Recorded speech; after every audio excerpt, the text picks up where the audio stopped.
హరే రామ హరే కృష్ణ. ఈ భగవద్గీత ఈ బోధను శ్రీకృష్ణ భగవానుడు మొదటగా సూర్యునికి బోధించినాడు. సూర్యుడు మనువునకు బోధించిండు. ఇప్పుడు నా భక్తుడవు, నా సగుడవు కాబట్టి నేను నీకు బోధిస్తున్నా అని శ్రీకృష్ణ భగవానుడు అర్జునుడితో చెప్పిండు. అప్పుడు అర్జునుడు ఏమన్నాడంటే, నీవు నాకన్నా ఒక 5 సంవత్సరాలు పెద్దవాడివి, నీవు సూర్యునికి ఎట్లా చెప్పినావు? ఇది మామూలు మాట కాదు నువ్వు చెప్పటము. తండ్రి పుట్టుకను కొడుకు చూచినట్టుగా ఉన్నది అని అర్జునుడు అంటాడు.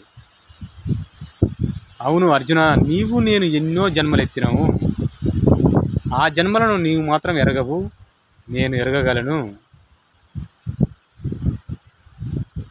మాయకు లోబడి నువ్వు పుట్టుచుందువు, మాయను నా వశమందు చేసుకొని నేను పుట్టుచున్నానని చెప్పి శ్రీకృష్ణ భగవానుడు విశ్వరూప సందర్శన యోగాన్ని చూయించును అర్జునునికి.